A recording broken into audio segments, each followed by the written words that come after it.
Partai Keadilan Sejahtera (PKS) resmi akan mengusung Anies Baswedan di pemilihan Gubernur Jakarta 2024, berpasangan dengan Wakil Ketua Majelis Syuro PKS, Sohibul Iman. Sedang tak berada di dalam negeri, melalui laman Instagramnya, Anies pun mengapresiasi keputusan PKS tersebut dan menjelaskan segera berkomunikasi dengan PKS untuk membahas langkah berikutnya.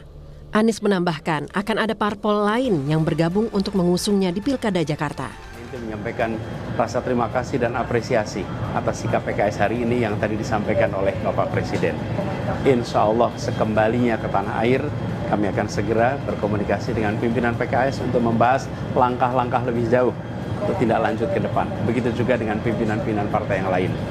Kita sudah berjuang bersama-sama di Jakarta maupun di tingkat nasional bersama PKS. Insya Allah kita berjuang bersama-sama ke depan. Alhamdulillah sesudah PKB dan PKS, insya Allah akan ada partai-partai lain yang mau berjuang bersama untuk mengembalikan Jakarta menjadi kota yang maju kotanya, bahagia warganya. Senada dengan Anies, Sekjen PKS Abu Bakar Al-Habsyi mengatakan PKS membuka pintu koalisi bagi parpol lain yang ingin bergabung mengusung Anies Baswedan di Pilkada Jakarta, terutama untuk parpol dalam koalisi perubahan saat Pilpres 2024. Nggak mungkin kita dengan partai yang sudah bergerak membawa Anies tidak didialogkan. Sangat mungkin. Kita kan lebih senang kalau semakin banyak yang mendukung lebih bagus. Iya toh? Tidak ada istilah kita batasi dalam dukungan. Lalu bagaimana dengan PDI Perjuangan, partai politik dengan suara terbesar saat pemilu legislatif? Ketua DPP PDIP, Puan Maharani menyebut PDIP masih menimbang semua nama potensial termasuk Anies Baswedan. Pak Anies juga masuk radar. Semua nama dipertimbangkan. Tapi kalau di Jakarta bakal ngajuin kader sendiri juga nggak sih Mbak Puan dari PDIP? Apa bakal Pak? Ada siapa sih Mbak nama kader PDIP yang sekiranya akan diajukan di Pilkada Jakarta Mbak yang paling menonjol sejauh ini? Nama yang menonjol tapi belum bisa dikeluarin. Nama lain yang disebut-sebut akan maju di Pilkada Jakarta adalah mantan Gubernur Jawa Barat Ridwan Kamil. Namun Partai Golkar masih menimbang untuk RK akan maju ke Pilkada Jakarta atau kembali bertarung di Jawa Barat. Pasalnya, RK yang juga akrab dengan Anies ini dinilai memiliki basis suara besar di Jabar. Keputusan Golkar mengusung Ridwan Kamil sebagai calon Gubernur Jakarta atau Jawa Barat disebut tergantung hasil survei. Ridwan Kamil itu tertinggi surveinya untuk di Jawa Barat. Di Jawa Barat. Di Jawa Barat, oke. Ya. Kan sekarang masih yang utama itu adalah survei. Sementara Partai Gerindra saat ini sedang membahas bersama Golkar untuk sosok yang bakal maju dalam Pilkada Jakarta. Sekjen Partai Gerindra, Ahmad Muzani juga menyebut soal peluang Ridwan Kamil maju di Pilkada Jakarta. Namun Muzani menyebut belum ada satupun rekomendasi dari Gerindra.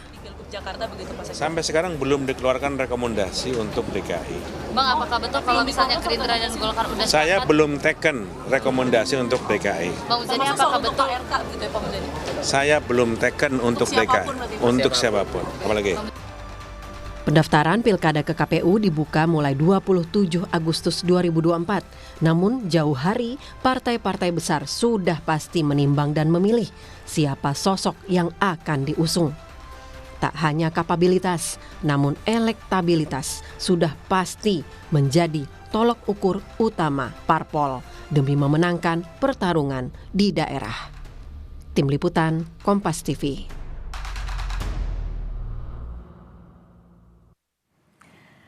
Ya, nama Anies Baswedan lagi-lagi ramai diperbincangkan. Basis suara yang besar di Jakarta menjadikan Anies layak kembali diusung partai politik pendukungnya pada Pilpres lalu.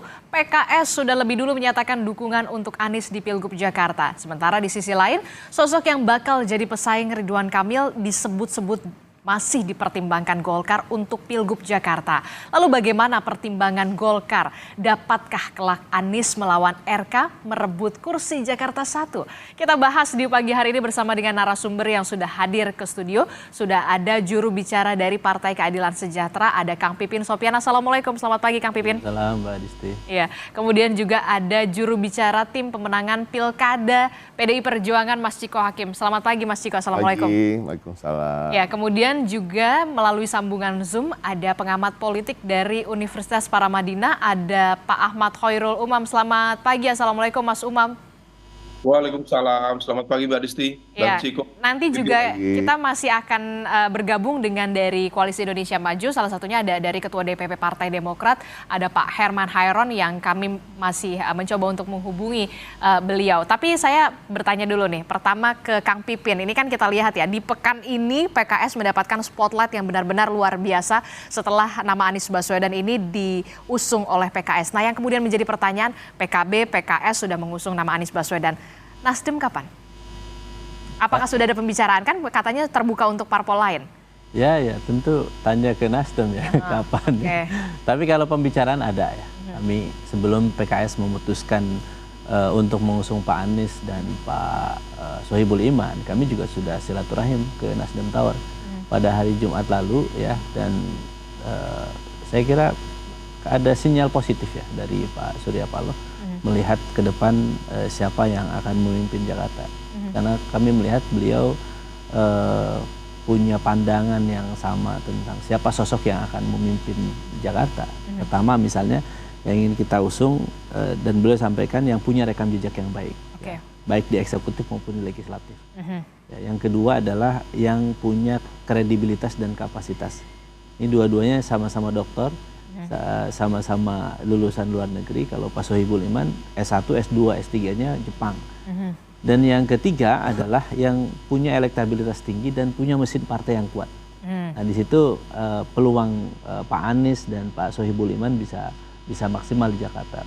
Sehingga tiga kriteria itu kami yakin bahwa siapapun partai politik akan melirik pasangan ini dan potensi menangnya besar, ya, tidak hanya menang tetapi memiliki kemampuan untuk menyelesaikan persoalan yang ada di Jakarta. Jadi kalau kita melihat misalnya PKS kenapa sih mencalonkan Pak Sohibul Iman misalnya? Karena beliau ini tangan dingin, pekerja keras, budaya Jepangnya kuat. Jadi kombinasi antara budaya Asia, Indonesia dan Jepangnya kuat, dan sehingga ketika beliau memimpin dimanapun, di BPPT, sebagai Wakil Ketua DPR bidang ekonomi, sebagai Presiden PKS ya, dan juga sebagai Rektor Universitas Paramadina waktu itu, selalu kisah sukses itu beliau torehkan. Dan ketika bertarung di DPR RI juga nggak pernah gagal, sehingga kami yakin bahwa ketika nama beliau dinaikkan, maka akseptabilitas juga tinggi, para elit partai politik tidak ada penolakan terhadap beliau karena selain politisi memang beliau adalah seorang teknokrat. Jadi betul memiliki pemahaman, pengalaman dan juga punya wawasan yang luas. Dan saya kira Jakarta membutuhkan sosok seperti Pak Sohibul Iman ke depan yang insya Allah mudah-mudahan bisa mendampingi Pak Anies Baswedan. Oke, ini ada dari PKS sendiri memang sudah mengusung dua nama untuk Cagup dan juga Cawagup, ada nama Anies Baswedan dan juga Sohibul Iman, tapi juga kemudian partai politik, semua partai politik di Jakarta begitu ya, khususnya di Pilgub Jakarta ini tidak bisa berjalan sendiri, harus ada kawan koalisi untuk memenuhi syarat 22 kursi di DPR. Nah, saya ke Mas Ciko. Mas Ciko, gimana nih? Kalau dari PDI Perjuangan sendiri sampai saat ini, kalau saya melihat kan masih wait and see ya, walaupun kita nggak tahu di belakang dari ini semua mungkin pasti ada komunikasi-komunikasi politik yang terus dijalankan. Nah, salah satunya adalah pernyataan dari Ketua DPP PDI Perjuangan Mbak Puan Maharani yang menyatakan memang Anies Baswedan ini sudah masuk radar. Ya betul, kami memang sejak awal ada nama Anies Baswedan dari beberapa nama ya yang diusulkan oleh DPD PDI Perjuangan Jakarta. Itu harus difahami dulu bahwa muncul namanya itu dari DPD PDI Perjuangan. Nah, Kenapa muncul? Tentunya ada alasannya. Nah, backgroundnya adalah begini, bagi PDI Perjuangan ketika menyikapi pilkada dimanapun, kita itu melihat permasalahan di daerah tersebut. Kita lihat apa yang dirasakan masyarakat, apa yang dibutuhkan masyarakat, apa yang menjadi tantangan ke depan bagi daerah yang bersangkutan. Nah, kalau kita bicara DKI Jakarta, khususnya yang akan mengubah diri menjadi DKJ dalam waktu dekat ini, artinya banyak hal yang harus diubah, ya kan? Sebelum menjadi DKJ pun permasalahannya juga sangat kompleks, ya kan, warganya begitu heterogen, ya kan, berasal dari suku, agama, ras dan golongan yang berbeda-beda gitu. Nah, keharmonisan itu harus dijaga dan kita lihat tingkat kemiskinannya juga masih cukup signifikan untuk sebuah kota yang bisa disebut metropolitan, ya kan, tingkat huniannya banyak yang belum layak dan lain-lain. Jadi artinya apa? Artinya kita harus menyusun kriterianya pemimpin seperti apa. Nah, dia pemimpin yang punya rekam jejak, punya pengalaman dari disampaikan, ya, baik itu legislatif, eksekutif, dan pengalaman itu dan rekam jejak itu atau jabatan-jabatan yang pernah diduduki harus jabatan yang strategis dan cukup tinggi. Syukur-syukur pernah memimpin di daerah tersebut. Nah, makanya salah satu nama yang muncul adalah Anies Baswedan, begitu juga Basuki Cahayapurnama, begitu juga Pak Jarot, begitu juga kita bicara soal yang pernah menduduki jabatan strategis lainnya, Pak Andika Perkasa, ya kan, mantan Panglima, ada Bu Risma, juga pernah jadi kepala daerah, sekarang jadi menteri. Ada beberapa nama lain seperti Prasetyo Edi Marsudi, Ketua DPRD, ada Charles Honoris, anggota DPR RI yang dari Dapil Jakarta Barat dan Utara. Jadi ini satu, ya, berarti masuk radar gitu. Secara objektif, walaupun kita pernah berseberangan, berkontestasi, ya kan, saling melawan, berkompetisi, tetapi dalam kriteria yang kita usung itu nama beliau termasuk, kan gitu. Tapi ke depannya memang sekarang ini, hari-hari ini PDI Perjuangan itu masih fokus untuk mengerucutkan nama. Mirip-mirip lah sama Partai Keadilan Sejahtera, mengerucutkan nama dari internal kami. Kenapa? Karena itu tadi, kita merasa kita juga pernah memimpin Jakarta dan relatively sukses, ya kan. Kita juga eksistensi kita di Jakarta ini sebagai partai ini juga sangat signifikan suaranya selama beberapa pemilu, ya kan. Cuma kemarin kita dikalahkan sama Bang Pipin nih, ya kan. Namun, PKS. artinya kita pun merasa pantas untuk mengusung calon, masuk nama dalam bursa cagup ataupun cawagup. Nah, ini dulu yang menjadi fokus dan perhatian kita sekarang. Baru nanti kalau ini sudah mengerucut, ya kan, diambil the best of the best. The best of the best itu dari mana sih ngelihatnya? Bukan hanya elektabilitas. Kalau kita bicara elektabilitas, jujur gampang sekali. Basuki Cahayapurnama elektabilitasnya paling tinggi sekarang di internal kami gitu. Bahkan kalau dilempar 3 nama, Anies, Ahok, dan RK, yang bersaing di nomor 1, nomor 2 tuh bukan Anies dan RK loh. Anies dan Ahok, baru RK di nomor 3 gitu. Ini real gitu di lapangan, kita bicara survei. Tapi kan kembali lagi bukan hanya sekedar elektabilitas. Tingkat penerimaan dari parpol lain ketika kita ingin berkoalisi itu juga harus dipikirkan. Jadi banyak hal gitu ya dalam politik ini, masyarakat kan pinginnya cepet-cepet aja nih, siapa sih mau nyalonin siapa, ini gitu.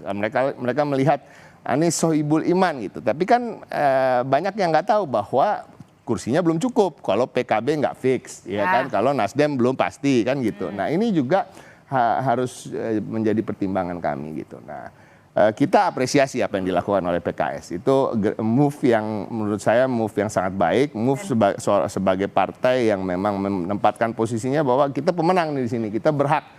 Ya, kita harus melakukan move yang pertama gitu. Itu sangat bagus. Coba ke depan tentunya saya masih meyakini lah, masih bisa dinegosiasi di antara nama-nama itu. Gitu, nah, ya kan? itu dia. Bisa jadi kan nama Pak Aniesnya bisa nggak ada gitu ya. Bisa jadi dari PDI Perjuangan dan Pak Sohibul Iman misalnya kan gitu. Atau nama yang keduanya gitu kan, masih ada negosiasi.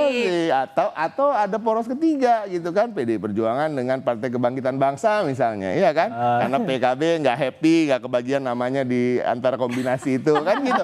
Jadi semua ini masih bisa ini, tapi hari-hari ini kita pastikan dari PDI Perjuangan yang menjadi fokus kami adalah kita ingin mengerucutkan dulu nama dari internal kami. Oke, kalau saya melihat memang ada langkah cepat dan begitu percaya diri dari Partai Keadilan Sejahtera untuk mengeluarkan langsung 2 nama begitu, Anies Baswedan dan juga Sohibul Iman. Pasti punya alasan tentu saja, karena memang salah satunya adalah PKS ini merupakan partai politik dengan raihan suara tertinggi yang punya daya tawar politik begitu. Tapi yang kemudian menjadi tidak bisa ditutup mata, memang PKS ini butuh kawan koalisi begitu. Nah, kalau saya melihat begini, kalau dari PDI Perjuangan sendiri saya melihat benar nggak sih kalau memang ini nih masih ditarik ulur nih, karena PDIP maunya ya paling nggak posisi cawagup juga deh gitu. Kalau misalkan memang sama Anies Baswedan, sementara kalau PKS sendiri saya nggak mau nih, PKS udah 2 kali nih kebobolan gitu. Kita nggak mau terlalu lompat untuk menyebut nama sosok ya. Kita lebih berpikir tadi, satu fokus pengerucutan nama ya. Either cagup atau cawagup sebenarnya. Ini masih bisa dibicarakan nanti dengan partai politik pengusung lain. Nah, artinya kita lebih ingin mengusung dulu di internal kami, kemudian berbicara dengan partai politik tersebut. Ya kan, partai politik tersebut apa betul akan mengusung seperti yang dibilang tadi ya, kita harus kan yang paling tahu adalah Partai Keadilan Sejahtera ya kan. Kalau mereka harus mengorbankan salah satu nama antara Pak Anies dan Pak Sohibul Iman, mana yang akan dikorbankan kan gitu. Kalau koalisi-koalisi atau partai-partai lain yang ingin bergabung mengatakan nggak boleh gitu dong, lu salah satu aja gitu. Kira-kira begitulah. Kami ya, jadi ya kami memang yang luar biasa itu kalau misalnya kader kami yang diminta untuk berpasangan nih. Jadi tidak hanya PKS. Kalau PKS menginginkan Pak Sohibul Iman, Anies Sohibul Iman, ya wajar gitu ya.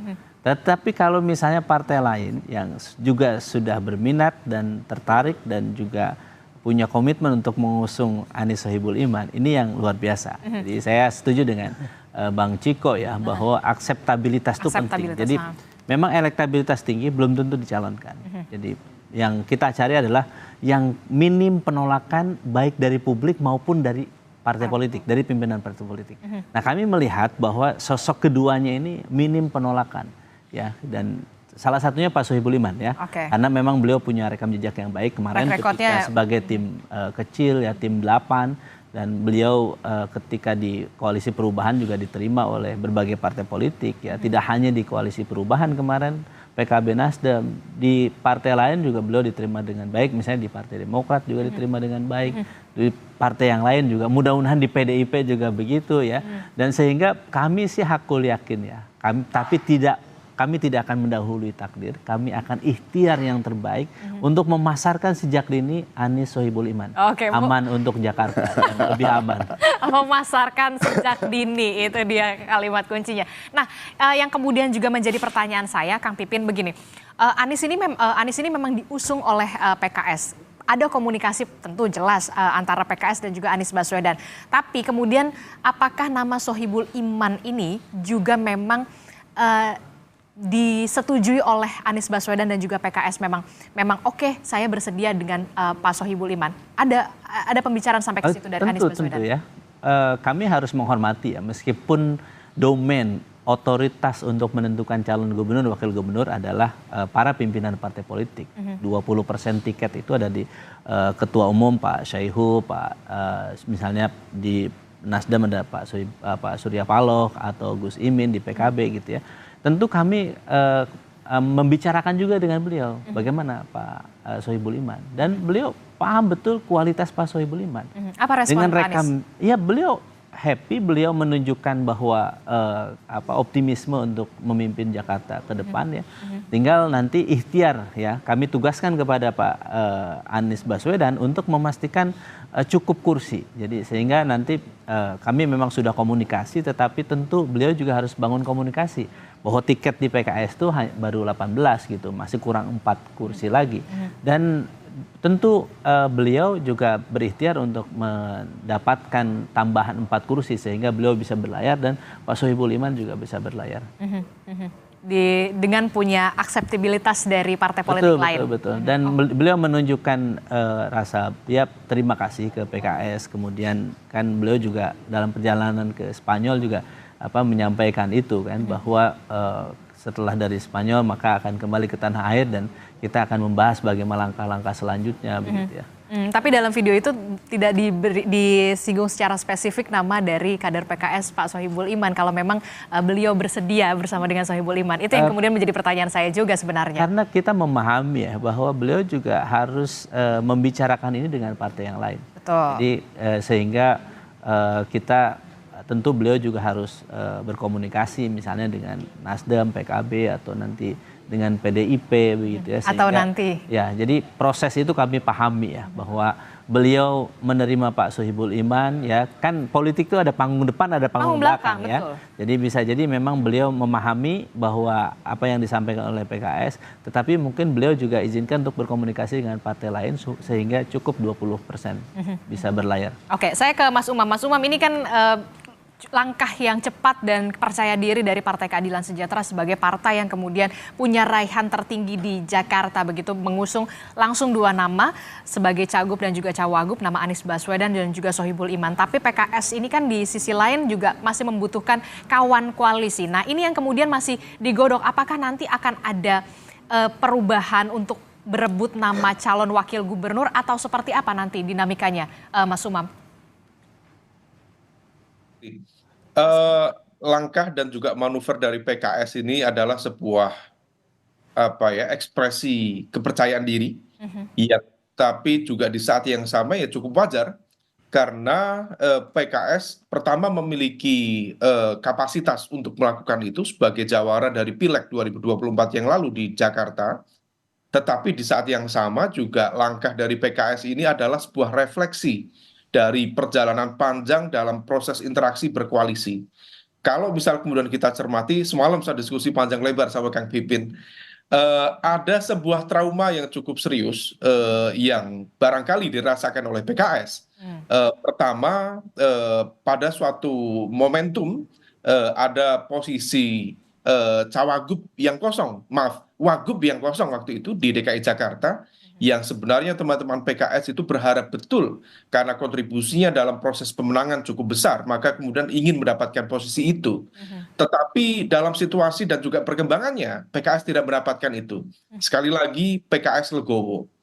Lalu di momentum kedua, ketika kemudian terjadi pembentukan koalisi perubahan, PKS juga untuk kesekian kalinya di fait accompli. Karena kita tahu terbentuknya Amin itu adalah sebuah produk dari kesepakatan antara Pak Surya Paloh dengan Caimin, dengan Abdul Muhaimin Iskandar. Artinya antara Nasdem dengan PKB. Sementara posisi dari PKS seolah kemudian di fait accompli. Padahal PKS adalah pemain lama dalam mengusung nama Anies Baswedan. Nah, apa yang dilakukan PKS ini adalah sebuah langkah yang sebenarnya mengkopi dan juga mempelajari secara detail apa yang dilakukan oleh PKB. Kalau bisa ngedil dulu, ya deal aja dulu. Nah, ini yang kemudian dilakukan. Nah, maka kemudian barangkali yang diharapkan oleh teman-teman PKS adalah ya terutama PKB sebagai salah satu partai di dalam koalisi perubahan juga bisa menerima itu. Karena kalau dulu PKS di fait accompli, maka dalam konteks di Pilkada DKI Jakarta, ya PKB seharusnya juga bisa menerima. Toh juga komposisi kekuatan suaranya juga terpaut cukup signifikan. Praktis ada sekitar 8 perbedaan jumlah kursi di DPRD. Nah, ini yang kemudian akan mengalami dinamika. Kalau misal kita cermati statement terbaru ya dari DPP PKB yang direpresentasikan oleh statement dari Mas Syaiful Huda, ada semacam dinamika yang perlu diantisipasi oleh Anies Baswedan, oleh PKS atas keputusan untuk mengusung Aman ini, Anies Baswedan dan juga Bapak Sohibul Iman. Nah, kalau misal kemudian statement dari Gus Huda yang beberapa hari kemarin itu betul-betul kemudian menunjukkan indikasi ada semacam upaya untuk menghidupkan kopling, mencari celah untuk melakukan titik pisah dengan Anies Baswedan, maka harus diantisipasi. Statement letternya PKB demikian. Penunjukan Aman menjadi kurang menarik. Kemudian di saat yang sama penunjukan Aman menjadi ruang bagi partai-partai lain untuk ikut berpartisipasi dalam proses pembentukan koalisi itu. Nah, ini bisa dimaknai sebagai sebuah indikasi awal PKB tampaknya memiliki potensi orientasi untuk konteks yang lain. Dinamika ini harus betul-betul diantisipasi betul oleh Anies Baswedan dan juga PKS, karena kalau misal kemudian rontok satu dukungan terutama dari PKB sebagai salah satu elemen dari koalisi perubahan, maka praktis terjadi pengurangan cukup signifikan dalam level konteks DKI Jakarta. Nah, ada poin yang lain Mbak Adisti yang perlu diantisipasi dalam konteks pembentukan aman adalah bagaimana Anies Baswedan dan PKS bisa melakukan ekspansi dalam konteks penguasaan basis pemilih loyal yang baru. Karena praktis antara Anies Baswedan dan juga PKS tampaknya memiliki ceruk yang sama. Kalau misal kita cermati dari hasil pemilu 2024 yang lalu, kemenangan Anies Baswedan di level DKI Jakarta itu hanya terjadi di Jakarta Timur, kemudian Jakarta Selatan, dan juga di Jakarta Pusat. Dan Jakarta Pusat pun sifatnya juga berimbang dengan Pak Prabowo waktu itu. Nah, kekuatan PKS juga sama. Praktis di Jakarta Timur, kemudian Jakarta Selatan. Nah, sementara di basis-basis yang lain, PDIP salah satu yang cukup melakukan perlawanan sengit itu di Jakarta Barat dan juga di Jakarta Utara. Artinya, kalau misal kemudian Anies Baswedan dan Pak Sohibul Iman diajukan, maka pertama tadi, betul-betul harus meyakinkan backup kekuatan politik, terutama modal awal, itu harus solid. Dan yang kedua, harus dipikirkan bagaimana dalam rentang waktu yang tersisa ini bisa melakukan ekspansi basis pemilih yang baru tanpa kemudian terjebak pada kolam dan juga kotak yang sama. Nah, ini yang harus diantisipasi. Saya yakin Pipin sudah mencoba untuk melakukan pendekatan-pendekatan itu. Dan saya tangkap tadi, kalau PKB betul mencoba untuk bermanuver, nah ini akan menjadi sebuah kabar baik bagi Bang Ciko. Barangkali akan ada satu teman permainan baru yang bisa dijadikan sebagai modal koalisi poros ketiga di DKI Jakarta. Oke, saya tangkap maksud Anda begitu ya. Anies Sohibul Iman ini apakah belum sepenuhnya aman ternyata ya, utamanya dari PKB, Nasdem dan juga PDIP Perjuangan. Nanti apa langkah dari PDI Perjuangan juga, PKS seperti apa? Tetaplah bersama kami di Sapa Indonesia Pagi. Terima kasih Anda masih bersama kami, Saudara, di Sapa Indonesia Pagi masih membahas soal bagaimana dinamika politik dari Pilgub Jakarta yang nampaknya ini semakin memanas setelah Partai Keadilan Sejahtera ini resmi mengusung nama Anies Baswedan dan kader internalnya nama Sohibul Iman. Nah, kalau tadi kita sudah melihat dan juga mendengar bagaimana analisa dari Mas Umam yang mengatakan bahwa memang sepertinya pasangan Anies Baswedan dan juga Sohibul Iman ini nampaknya belum sepenuhnya aman. Bagaimana Anda meresponnya? Oh ya, kami memahami itu, kami menyadari itu bahwa 18 kursi itu masih kurang 4. Tetapi ikhtiar itu sudah kita lakukan dan sudah pembicaraan serius untuk mengusung Anies Sohibul Iman juga sudah dilakukan. Dan kami mengumumkan ini juga bagian dari pembicaraan sebelumnya dengan calon mitra koalisi kami. Dan kami sih yakin, karena bagaimanapun waktu kurang lebih 150 hari ini, waktu yang tidak panjang, ya kami ingin ikhtiarkan supaya elektabilitasnya meningkat. Karena orang memilih sosok tertentu itu butuh waktu. Ya. Dan betul. Kami berharap dengan waktu yang ada ini bisa mensosialisasikan Anies Sohibul Iman ini ke setiap rumah yang ada di Jakarta. Sosialisasi kepada warga, tapi betul. Bagaimana dengan akseptabilitas kepada PKB? PKB dulu deh gitu. PKB karena memang sama-sama mengusung nama Anies Baswedan begitu. Kalau kita lihat dari PKB sendiri mengalami saya bilangnya bukan resistensi, sedikit aduh kok nama ini ya gitu. Anda bagaimana PKS? Sebetulnya kalau kita lihat rekam jejak Pak Mas Huda misalnya, beliau menyatakan sebelumnya minggu lalu merekomendasikan ketika kami mengatakan bahwa Pak Sohibul Iman itu salah satu calon gubernur, beliau merekomendasikan Pak Sohibul Iman sebagai wakil. Jadi sebetulnya saat ini kemudian akhirnya PKS mengumumkan, saya yakin bahwa akan diterima. Karena bagi kami gini, kami hakul yakin bahwa setiap partai politik itu akan rasional memilih pasangan calon yang berpotensi menangnya besar. Dan untuk bisa diterima, menaikkan elektabilitas, diterima oleh partai-partai, memang caranya adalah ya kita banyak sosialisasi kepada masyarakat. Karena elektabilitas, disukai, mau dipilih, dicintai oleh rakyat warga Jakarta. Kalau elektabilitasnya leading ya mau Betul. gimana gitu. Ya, saya kira nanti juga bisa jadi Bang Ciko juga melirik Aman ya. Aman ini sebagai pilihan utama di Jakarta. Oke. Gimana Mas Ciko? Iya, aman lah, aman nggak? Aman nggak? Nggak, kalau aman belum lah ya. Aman belum, oke. Belum aman. Tapi gini, tapi yang disampaikan oleh Kang Pipin tadi itu kan bisa nggak salah juga. Karena politik ini kan dinamis, ya cair. Kita juga bukan melihat dari sisi kita sendiri aja. Kenapa sih keputusan itu diambil tadi ya, takes time gitu ya. Bukan hanya wait and see, selama wait and see itu juga ada hal-hal yang dikerjakan di internal. Tapi kan juga kita melihat sisi dari siapa yang akan menjadi lawan. Kan gitu, bukan hanya siapa yang akan menjadi kawan gitu. Nah, tapi kembali lagi semua juga yang kita anggap bisa menjadi lawan bisa jadi akan menjadi kawan. Kan ini sebenarnya sangat dinamis gitu. Nah, dengan jumlah partai yang ada di Jakarta itu dan perolehan kursinya itu memungkinkan juga untuk muncul 3 poros. Nah, ini juga bisa menjadi hal yang dipikirkan. Menarik, 3 poros yang memang kalau memang PDI Perjuangan ingin memajukan kader internalnya sebagai calon gubernur. Betul, dan itu sampai hari ini belum berubah bahwa kita ingin nama kader dari internal kami masuk dalam kombinasi nama either Cagup atau Cawagup. Kawan koalisinya siapa kira-kira PKB? Bisa PKB ya kan, kita nggak tahu juga Nasdem. Karena sekarang yang seakan-akan ya sudah sangat fix itu kan Sohibul Iman dan Anies, itu PKS lah kasarnya. Kan kita harus put aside dulu nama tokoh, kita harus bicara soal parpolnya dulu karena ini kan memang ajangnya partai politik ya, pilkada. Pencalonan dalam pilkada ini adalah ajangnya partai politik. Karena apa? Karena ada persyaratan jumlah suara dan jumlah kursi. Artinya kita harus melihat jumlah kursi tadi 15 kurangnya cuma 18 kurang 4. Dikurangin loh Mas Ciko. Sebenarnya ya, yang 15 kita. Kenapa nggak kita balik aja? Okay.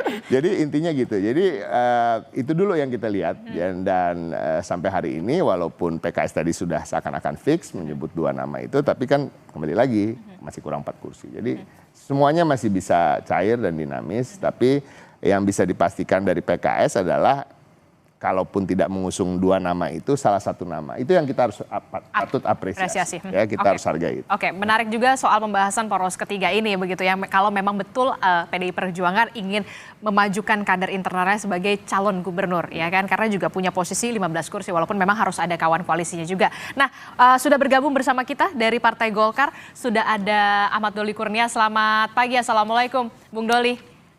Waalaikumsalam. Ya, kita dari tadi ngebahasnya Anies Sohibul Iman, Aman, Anies Sohibul Iman terus gitu ya, PKS, PDIP. Nah, nih saya mau tanya sekarang kalau dari Golkar sendiri begitu ya, bagaimana soal Ridwan Kamil? Ini kan ada juga yang cukup mengejutkan, salah satu pernyataan dari Partai Demokrat yang mengungkap bahwa Koalisi Indonesia Maju ini sudah sepakat untuk mengajukan nama RK di Jakarta, bukan di Jawa Barat. Saya ingin minta penjelasan dari Golkar sendiri bagaimana, sudah sampai ke situ memang?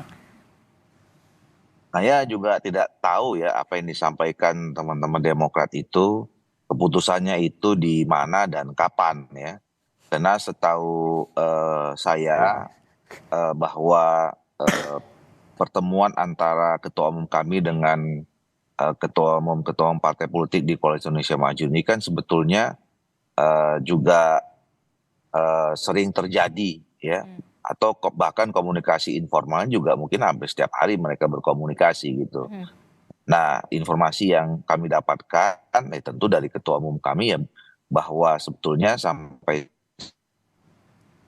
saat ini untuk Jakarta dan Jawa Barat itu masih kita menunggu, masih membutuhkan waktu. Dan memang yang waktu itu masih cukup ya, masih sekitar 2 bulan lagi.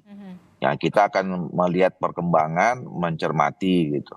Nah, jadi sebetulnya kalau pertanyaannya apakah sudah ada keputusan atau kesepakatan, setahu saya belum ada. Nah, tapi kalau posisi Golkar sampai hari ini kami tetap memandang ya bahwa idealnya Ridwan Kamil itu lebih baik dicalonkan di Jawa Barat ya, dengan berbagai pertimbangan yang sering saya sampaikan. Karena termasuk yang utama kan ya, dalam kompetisi ini kan orang semua mau menang ya. Tentu kalau mau menang kita harus berhitung siapa calon-calon yang memang betul-betul kompetitif dan bisa punya daya akseptabilitas di tempat kita ingin berkompetisi itu gitu. Oke, kalau memang berbicara soal menang, ya Golkar memang mau menangnya bersama Ridwan Kamil di Jawa Barat ya, memang sudah jelas begitu ya, memang playgroundnya lah istilahnya gitu ya Bang Doli ya. Nah Bang Doli, kalau memang nanti ada kesepakatan sudah bulat Koalisi Indonesia Maju memang sudah sepakat nih memajukan Ridwan Kamil bersama dengan misalkan Kaesang, apakah sudah dipikirkan peluangnya untuk kemenangan di Jakarta?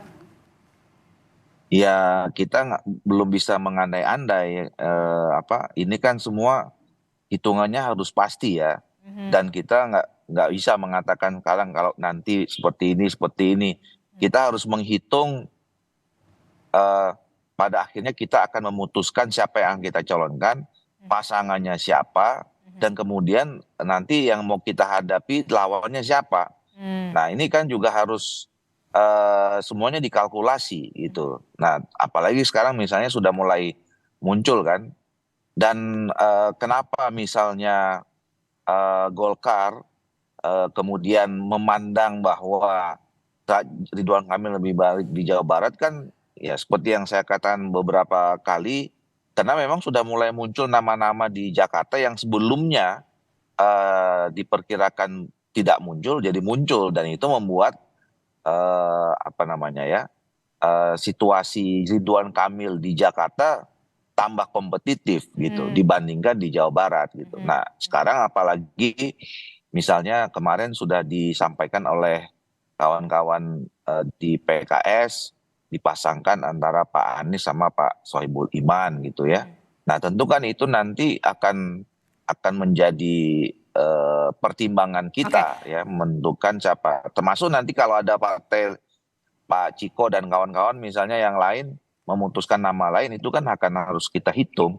Betul. Apalagi kalau misalkan menarik kalau ada poros ketiga nih gitu kan yang kemudian bisa dimajukan begitu dalam Pilgub Jakarta. Nah, begini Bang Doli, terakhir singkat saja, oke lah kalau memang RK ini tidak cukup percaya diri Golkar kalau memang maju di Jakarta begitu ya, karena memang kompetitif sekali Jakarta itu, kalau memang kemenangan ya sudah pasti di Jawa Barat. Nah bagaimana kalau memang RK ini nantinya akan disandingkan dengan Kaesang, apakah masih nggak percaya diri juga untuk maju di Pilgub Jakarta? Kan sudah ada nama Kaesang. Ya ini bukan soal percaya diri nggak percaya diri ya, ini kan soal kita nih semuanya mau menang gitu. Dan untuk menang itu kita terbuka saja. Pertama itu yang saya sampaikan ya, bahwa harusnya kan kita juga punya alternatif nama ya. Toh juga kalau kita bicara tentang Koalisi Indonesia Maju, kan masih ada teman-teman Gerindra yang juga punya kader-kader yang saya kira juga harus disampaikan ke publik untuk kemudian diuji. Sama juga dengan teman-teman PAN, teman-teman Demokrat gitu ya. Termasuk juga teman-teman PSI, di sana ada Pak Kaesang gitu yang juga mungkin perlu disampaikan, dan kemudian kita melihat respon dari masyarakat Jakarta seperti apa. Jadi segala kemungkinan tuh masih terbuka. Saya juga tadi dengan begitu belum kesimpulan bahwa Ridwan Kamil belum tentu maju di Jakarta gitu ya. Karena kan tadi kami udah sepakat bahwa karena Golkar ini bagian dari Koalisi Indonesia Maju, maka kemudian pembicaraannya itu nanti juga harus bersama-sama dengan pimpinan-pimpinan di partai politik di Koalisi Indonesia Maju. Siapa namanya kita belum bisa. Bahwa tadi kan pertanyaannya pandangan Golkar. Pandangan Golkar sementara ini saat itu seperti, dan kita nggak tahu juga kan besok seperti ini kan masih dinamis. Ya, betul. Mana tahu tiba-tiba misalnya terjadi sesuatu kesepakatan gitu ya. Begitu kan? Atau enggak misalnya tiba-tiba Ridwan Kamil masyarakat Jakarta, wah kayaknya ini udahlah yang ini aja, nggak tahu kan kita gitu. Makanya kita lihat masih 2 bulan itu panjang. Dan Golkar masih mencermati survei itu juga kan pastinya di Jakarta dan juga Jawa Barat. Itu yang kemudian juga jadi pertimbangan utama dari Golkar untuk memajukan RK ini di Jakarta atau di Jawa Barat. Saya sudah tangkap itu. Betul. Bang Doli. Terakhir Mas Umam, Mas Umam melihat ini soal RK begitu yang kemudian sebenarnya kalau dari Golkar sendiri kalau memang mau menang ya di Jawa Barat RK bukan di Jakarta begitu. Nah termasuk juga bagaimana peta politiknya nanti kemungkinan adanya poros ketiga di Pilgub Jakarta, peluangnya seperti apa, Anies dinamikanya seperti apa. Terakhir Mas Umam. Ya, Golkar tampaknya tidak ingin kemudian dikorbankan. Karena bagaimanapun juga kalau misal RK dipasang di Jawa Barat, kemungkinan menangnya itu relatif cukup besar. Tetapi di saat yang sama, kalau misal kemudian di Jakarta tidak dipasang nama RK, pertanyaannya siapa nama cagup yang kemudian memiliki tingkat sekompetitif Anies Baswedan. Kalau misal kemudian Anies Baswedan dihadapkan pada nama-nama yang tidak begitu kuat dalam konteks kepartaian, dalam konteks jaringan non-partai, maka sama kekuatan konsolidasi basis pemilih Anies Baswedan juga memungkinkan untuk menang. Nah, ini akan ada dialektika kepentingan karena tampaknya pemerintahan baru Prabowo Gibran tentu juga berkepentingan untuk mengamankan basis DKI 1, Jakarta 1. Karena kalau misal kemudian ada kepemimpinan yang berada di luar kontrol Prabowo Gibran di Jakarta 1, maka hal itu berpotensi kemudian memunculkan sebuah rivalitas dalam konteks tantangan sekaligus menjadi potential challenger di pemilu 2029 yang akan datang.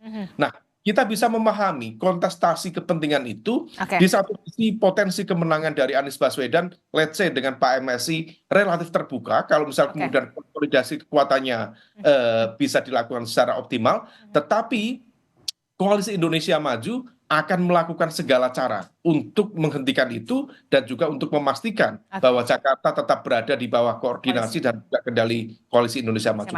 Terakhir untuk nama Anies Baswedan ini peta politiknya akan seperti apa? Betulkah nanti akan ada peluang poros ketiga? Singkat saja, seberapa besar peluang poros ketiga itu muncul di Pilgub Jakarta? Poros ketiga akan ditentukan oleh PKB. Dan PKB adalah partai yang punya track record manuver yang cukup lincah, cukup fleksibel dengan segala judgement.